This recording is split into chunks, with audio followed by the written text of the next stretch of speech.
नमस्कार साथियों, आज ये M1R5 क्लास का थर्ड पार्ट है जिसमें हम 20 इम्पॉर्टेंट MCQs के बारे में डिस्कशन करने वाले हैं। तो आइए देखते हैं इस सेशन का सबसे पहला क्वेश्चन। रो और कॉलम की स्क्रॉलिंग को रिस्ट्रिक्ट करने के लिए किस ऑप्शन का उपयोग किया जाता है। जैसा कि आप यहाँ पर देख पा रहे होंगे, मेरे पास इस सेल में डेटा है। जब मैं माउस से इसको स्क्रॉल कर रहा हूँ तो जो सेल है वो भी स्क्रॉल हो रही है। आपकी रिक्वायरमेंट है कि ये सेल अपनी जगह पे लॉक हो जाए।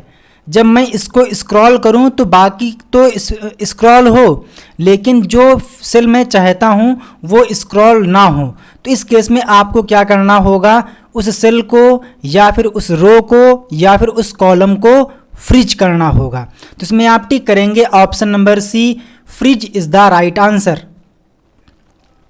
42 स्पेसिफाइड सेल्स से फिल्टर मानदंड का उपयोग करता है।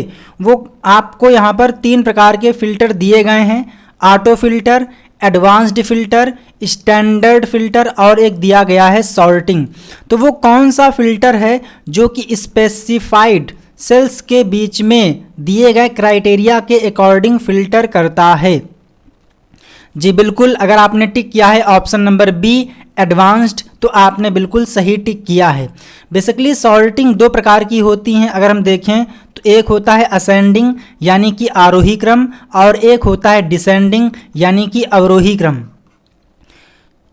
तो जो डेटा को प्रॉपर मैनर में लॉजिकल तरीके से लॉजिकल रूल को फॉलो करते हुए डेटा को प्रॉपर वे में कलेक्ट करना, दैट इज सॉर्टिंग। बट इस केस में आप टिक करेंगे option number B advanced is the right answer. 43 DSUM function Calc में एक अंतर्निहित यानी कि इनबिल्ट फंक्शन है जिसे फंक्शन के रूप में परिभाषित किया गया है। जैसा कि आपको पता है कि कैल्क में डिफरेंट टाइप के फंक्शंस हैं, लॉजिकल फंक्शंस, अर्थमेटिक फंक्शंस, है ना, टेक्स्ट बेस्ड फंक्शंस और भी कई प्रकार के फंक्शंस हैं। तो आपको बताना है कि जो डीसम है वो किस कैटेगरी का है। तो डीसम, डी काउंट, डी काउंटा, ये सभी के सभी डेटाबेस फंक्शन हैं। तो इसमें आप टिक करेंगे option number B database function. 44 sheet को प्रिंट करने के लिए किस शॉर्टकट कुंजी का उपयोग किया जाता है। तो चाहे वो इम्प्रेस हो, राइटर हो या फिर कैल्क हो, प्रिंट करने की शॉर्टकट की control plus shift plus P होती है, कंट्रोल प्लस पी होती है। ऑप्शन ए यहाँ पर राइट आंसर हो जाएगा। 45 लिब्रे स्प्रेडशीट दस्तावेज का फाइल एक्सटेंशन क्या है। तो मैंने आप लोगों को पहली क्लास में बताया था, क्या बताया था कि बात करें हम लोग राइटर के बारे में तो इसकी फाइल एक्सटेंशन .odt होती है। बात करें कैल्क के बारे में तो .ods, बात करें इम्प्रेस के बारे में तो .odp। यहाँ पर पूछा गया था स्प्रेडशीट, दैट इज कैल्क। तो आप यहाँ पर टिक करेंगे ऑप्शन नंबर सी। क्या टिक करेंगे आप? ऑप्शन नंबर सी टिक करेंगे, ODS। Next 46 What is the intersection of a column and a row on a worksheet called। जैसा कि आप लोगों को यहाँ पर दिख रहा होगा, जो ये वर्कशीट है यहाँ पर मल्टीपल कॉलम्स हैं, ये आपके मल्टीपल कॉलम्स हैं और यहाँ पर मल्टीपल रोज हैं। तो जहाँ पर कॉलम और रोज आपस में इंटरसेक्ट कर रहे हैं तो वहाँ पर आपको एक ब्लॉक दिखाई दे रहा होगा। जैसा कि आप यहाँ पर देख पा रहे होंगे, एक ब्लॉक यहाँ पर है, एक ब्लॉक यहाँ पर है। तो यहाँ पर डिफरेंट टाइप के ब्लॉक्स हैं, तो इनको हम बोलते हैं सेल। क्या बोलते हैं? सेल बोलते हैं। तो इसमें आप टिक करेंगे option number D, cell is the right answer. यदि हम आंकड़ों को आरोही और अवरोही क्रम में व्यवस्थित करना चाहते हैं तो कौन सा विकल्प चुना जाना चाहिए। तो अगर आप किसी डेटा को प्रॉपर मैनर में अरेंज करना चाहते हो तो आप इसके लिए सॉर्टिंग इस ऑप्शन का यूज़ करोगे। सॉर्टिंग का मतलब यह है कि फॉर एग्जांपल आपके पास कोई वैल्यूज़ हैं लाइक 15, 20, है ना, 12, 0 1 2 3। तो अभी आपके पास जो डेटा है ये प्रॉपर मैनर में अरेंज नहीं है, इसे आपको अरेंज करना है। तरीका पहला हो सकता है कि आपने सबसे पहले छोटा वाला, उसके बाद में उससे बड़ा, फिर उससे बड़ा, फिर उससे बड़ा और फिर उससे बड़ा, आपने इस प्रकार से सॉर्ट कर दिया। या फिर हो सकता है कि आपने सबसे पहले बड़ा लिया, उसके बाद में उससे छोटा, उससे छोटा, उससे छोटा और फिर सबसे छोटा। तो यहाँ पर जो आपने एक लॉजिकल सीक्वेंस में डेटा को अरेंज किया है दैट इज सॉर्टिंग। तो इसमें आप टिक करेंगे option number B, sort is the right answer. 48, किसका उपयोग करके एक सेल फॉर्मेट को दूसरे सेल में कॉपी किया जा सकता है। ध्यान दीजिए, कॉपी करना अलग चीज होता है लेकिन फॉर्मेट को कॉपी करना अलग चीज़ है। मतलब क्या है? मतलब यह है कि फॉर एग्जांपल हमारे पास ये सेल है जिसमें कोई डेटा है, इसको हमने बोल्ड कर दिया और मैंने इसका साइज कर दिया है 21 पॉइंट और मैंने इसका कलर कर दिया है डार्क रेड। रिक्वायरमेंट मेरी यह है कि जो फॉर्मेटिंग इस सेल के कंटेंट में हुई है वही सेम फॉर्मेटिंग मुझे इस पर अप्लाई करना है। तो इस केस में हम लोग यहाँ पर इस कंटेंट की फॉर्मेटिंग को कॉपी कर लेंगे और जिसको बोलते हैं क्लोन फॉर्मेटिंग, यानी कि फॉर्मेटिंग का डुप्लीकेट करना। तो इसमें आप टिक करेंगे option number C, clone formatting is the right answer. मैं आपको दिखाता हूँ प्रैक्टिकली। मैंने यहाँ पर क्लिक किया, क्लिक करने के बाद आपको जाना होगा यहाँ पर फॉर्मेटिंग में और मिलेगा आपको यहाँ पर ऑप्शन क्लियर डायरेक्ट फॉर्मेटिंग का और इसी में आपको कहीं दिखाई देगा क्लोन फॉर्मेटिंग का। ये रहा क्लोन फॉर्मेटिंग। तो यहाँ पर आप क्लिक कर लीजिए, फॉर्मेट में जाइए और यहाँ मिलेगा ऑप्शन क्लोन फॉर्मेटिंग का। 1 मिनट, फॉर्मेट ये डिसेबल है।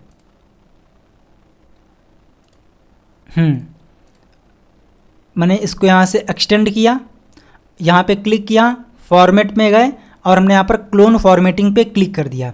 तो अभी आप देखिए यहाँ पर जो इसका आइकॉन था वो चेंज हो चुका है। देन जिस सेल पे आपको अप्लाई करना है आप उस पर यहाँ पर अप्लाई कर सकते हो। तो आपने देखा सेम फॉर्मेटिंग यहाँ पर अप्लाई हो चुकी है।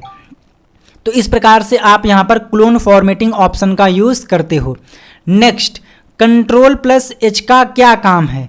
तो Ctrl+H का काम होता है find and replace dialog box को ओपन करना। मैंने किया Ctrl+H, तो आप देखिए यहाँ पर एक डायलॉग बॉक्स अपीयर हुआ है जिसमें साफ तौर से लिखा हुआ है फाइंड एंड रिप्लेस। तो जब भी आप Ctrl+H करते हो तो आपके सामने फाइंड एंड रिप्लेस का डायलॉग बॉक्स दिखाता है। तो इसमें आप टिक करेंगे option number B, open find and replace dialog box. Question number 50, cell की एक श्रेणी यानी कि सेल की एक रेंज के लिए सेल रेफरेंस है जो C1 में शुरू होता है और कॉलम H तक जाता है, नीचे रोज 10 तक जाता है। मतलब यह है कि आपको एक सेल रेंज लेनी है, एक रेंज लेनी है सेल्स की जिसमें आपको शुरुआत करनी है C1 से। तो हमने C1 पे आ गए हम लोग, ये रहा C1, मैंने C1 पे क्लिक कर दिया है, आपको यहाँ पर दिख रहा होगा। देन इसके बाद बोलना चाह रहा है कि आपको जाना है H कॉलम तक। तो हम लोग क्या करेंगे, इसको ले जाएंगे H कॉलम तक। तो ये आप लोगों का यहाँ पर H कॉलम तक आ चुका है और यहाँ पर अभी आपको शो हो रहा होगा C1 to H1। देन ये बोल रहा है कि नीचे आपको 10 तक जाना है, पंक्ति नंबर 10 तक जाना है। तो मैं यहाँ पर आ चुका हूँ और मैं इसको थोड़ा सा छोटा कर लेता हूँ ताकि एक ही स्क्रीन पे आ जाए। तो हमने C1 पे पहले क्लिक किया, फिर मैं गया H तक, उसके बाद मैं नीचे वाली रो 10 तक गया। तो बता रहा है कि आपको क्या मिलेगा सेल रेंज। तो आपको यहाँ पर दिख रहा होगा C1 to H10। तो आप यहाँ पर टिक करेंगे option number B, C1:H10। 51, LibreOffice Impress किस प्रकार का प्रोग्राम है? तो मैं आप लोगों को यहाँ पर बता दूँ, 1 मिनट, ओके, कि जो प्रेजेंटेशन है वो आप क्रिएट करते हो लिब्रे ऑफिस इम्प्रेस में। वहीं जो वर्ड प्रोसेसिंग यानी कि वर्ड डॉक्यूमेंट से संबंधित जो भी काम होते हैं वो आप करते हो राइटर पे। ठीक उसी प्रकार से जो काम आपको करने होते हैं कैलकुलेशन वाले, यानी कि स्प्रेडशीट, ये आपको मिलती है कैल्क में। यहाँ पर पूछा गया था इम्प्रेस किस प्रकार का प्रोग्राम है, तो इम्प्रेस की सहायता से आप प्रेजेंटेशन क्रिएट करते हो, जबकि कैल्क की सहायता से स्प्रेडशीट क्रिएट करते हो। वहीं राइटर की सहायता से डॉक्यूमेंट क्रिएट करते हो जो कि वर्ड बेस्ड होता है। Question number 52, Libre office Impress में डिफ़ॉल्ट रूप से प्रेजेंटेशन को सेव किया जाता है। तो अगर मैं आपको लेके चलूँ इम्प्रेस पे, तो आप पाएंगे यहाँ पर डिफ़ॉल्ट रूप से इसका नाम अनटाइटल्ड 1 के नाम से आ रहा है। तो इसमें आप टिक करेंगे ऑप्शन नंबर सी, अनटाइटल्ड 1। चाहे वो आपका कैल्क हो, राइटर हो या कोई इम्प्रेस हो, इन तीनों का ही जो डिफ़ॉल्ट नेम है वो अनटाइटल्ड 1 होता है। 53, लिब्रे ऑफिस इम्प्रेस में किस व्यू में केवल टेक्स्ट होता है। तो अगर मैं आपको यहाँ पर दिखाऊं व्यू में, तो आपको यहाँ पर normal view, outline view, notes view, slide sorter view, ये आपको यहाँ पर व्यूज़ मिल रहे हैं। लेकिन जो इसमें आउटलाइन व्यू होता है, इसमें आपको सिर्फ स्लाइड का टेक्स्ट दिखाई देता है, बाकी जो फॉर्मेटिंग होती है, ऑब्जेक्ट्स होते हैं, वो रिमूव हो जाते हैं। जबकि डिफ़ॉल्ट रूप से इसका व्यू नॉर्मल व्यू होता है। तो इसमें आप टिक करेंगे option number B, outline view. 54, LibreOffice Impress में टेक्स्ट बॉक्स इंसर्ट करने की शॉर्टकट कुंजी क्या है। तो मैं आपको दिखाता हूँ लाइव। हम गए इंसर्ट पे, मिला ऑप्शन टेक्स्ट बॉक्स का, और यहाँ पर आपको दिख रहा होगा लिखा हुआ है F2। या तो आप इंसर्ट मेन्यू में आइए, देन टेक्स्ट बॉक्स, इस ऑप्शन पे क्लिक कर दीजिए, या फिर आप डायरेक्टली F2 की प्रेस करके भी टेक्स्ट बॉक्स को इंसर्ट कर सकते हो। और टेक्स्ट बॉक्स को हम लोग प्लेस होल्डर भी कहते हैं। तो इसमें आप टिक करेंगे ऑप्शन नंबर डी, F2। आपको बताना है कि वेब पेज को रिफ्रेश करने की शॉर्टकट कुंजी क्या होती है। Option 1 F1, option 2 F2, option 3 F5, option 4 इनमें से कोई नहीं। बताना है पेज को रिफ्रेश करने की शॉर्टकट कुंजी क्या है। व्हाट इज द शॉर्टकट की फॉर पेज रिफ्रेश।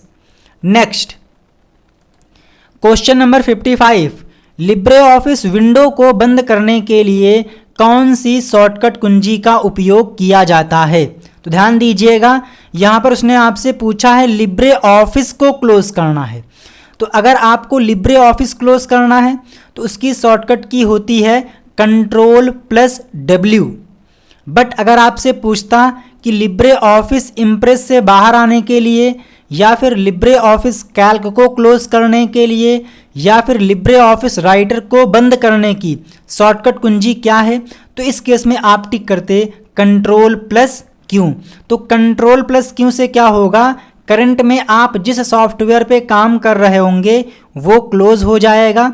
जबकि अगर आप Ctrl+W करोगे तो इस केस में लिब्रे ऑफिस क्लोज हो जाएगा।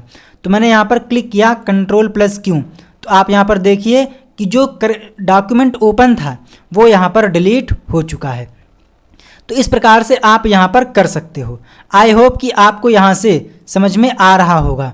तो लिब्रे ऑफिस विंडो को बंद करने की कुंजी क्या है, Ctrl+W। मैं यहाँ पर ओपन कर लेता हूँ इम्प्रेस। ठीक, ये रहा इम्प्रेस।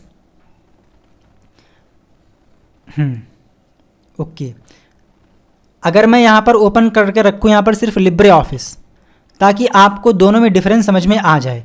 हमने यहाँ पर ओपन कर रखा है लिब्रे ऑफिस, तो 1 मिनट, इसको मैं ऐसे कट करता हूँ। मैंने टाइप किया लिब्रे ऑफिस, अरे राइटर पे क्लिक हो जा रहा है। इसको हमने यहाँ से क्लोज़ किया, टाइप किया लिब्रे, और ये यहाँ पर आ चुका है लिब्रे ऑफिस। मैंने यहाँ पर क्लिक किया तो आप यहाँ पर देखिए कुछ इस प्रकार से इंटरफेस आ चुका है। मैंने यहाँ पे क्लिक किया तो जो ये राइटर है वो ओपन हो चुका है। अगर मैं करता हूँ Ctrl+W तो आपने देखा कि करंट में जो प्रोग्राम ओपन था वो क्लोज हो गया। बट अगर मैं कर दूं फॉर एग्जांपल यहाँ पर क्लिक करने के बाद Ctrl+Q तो आप देखेंगे पूरा का पूरा लिब्रे ऑफिस ही क्लोज हो गया है।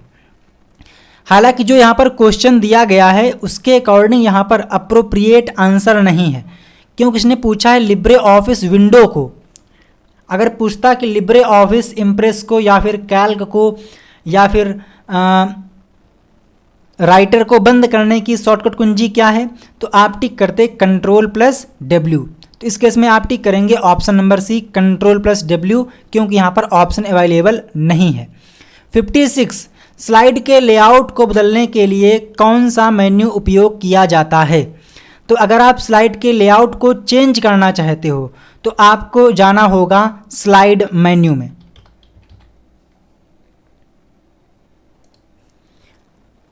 तो हम आ चुके हैं स्लाइड मेन्यू में और मिलेगा आपको यहाँ पर ऑप्शन लेआउट का। तो जो लेआउट ऑप्शन है ये आपको मिलता है स्लाइड में। तो आप यहाँ पर टिक करेंगे स्लाइड मेन्यू, क्योंकि यहाँ पर लेआउट के बारे में पूछा गया था। 57 हाइपरलिंक डालने की शॉर्टकट कुंजी क्या है। तो आपको पता होना चाहिए कि Ctrl+M इसकी सहायता से नई स्लाइड इंसर्ट करते हैं, Ctrl+A से सारा कंटेंट सेलेक्ट करते हैं, Ctrl+K से हाइपरलिंक बनाते हैं, Ctrl+H से फाइंड एंड रिप्लेस का डायलॉग बॉक्स आता है। पूछा गया है हाइपरलिंक के बारे में, तो आप टिक करेंगे Ctrl+K। 58 लिब्रे ऑफिस में इम्प्रेस स्लाइड सॉर्टर किस मेन्यू में पाया जाता है। आपसे पूछना चाह रहा है कि लिब्रे ऑफिस इम्प्रेस में जो स्लाइड सॉर्टर ऑप्शन है वो किस मेन्यू में मिलेगा। तो आप यहाँ पर आइए, मिलेगा मेन्यू व्यू का, यहाँ पे आप क्लिक कर दीजिए तो आपको मिलेगा ऑप्शन स्लाइड सॉर्टर। तो जो स्लाइड सॉर्टर ऑप्शन है ये आपको मिलता है व्यू मेन्यू में। तो आप यहाँ पर टिक करेंगे option number D. 59 Libre office Impress में न्यूनतम जूम का आकार क्या है। तो अगर मैं आपको यहाँ पर दिखाऊं तो जो मैक्सिमम जूम है वो है 3000%। आपको यहाँ पर दिख रहा होगा लिखा हुआ वैल्यू 3000%। जबकि अगर मैं दिखाऊं मिनिमम तो आप पाओगे यहाँ पर 5%। कितना? 5%। तो यहाँ पर पूछा गया था न्यूनतम के बारे में, तो आप टिक करोगे option number A 5%। 60 Libre office Impress में स्लाइड का डिफ़ॉल्ट ओरिएंटेशन क्या है। जैसा कि आप लोगों को पता है कि जो ओरिएंटेशन है वो दो प्रकार का होता है। एक तो होता है पोर्ट्रेट जो कि ऐसा दिखता है, वहीं जो लैंडस्केप है वो कुछ इस टाइप से दिखता है। तो ये पोर्ट्रेट है और ये लैंडस्केप है, और जो लैंडस्केप होता है यही डिफ़ॉल्ट ओरिएंटेशन होता है इम्प्रेस में स्लाइड्स का, जैसा कि आपको यहाँ पर दिख रहा होगा। ये देखिए आप यहाँ पर,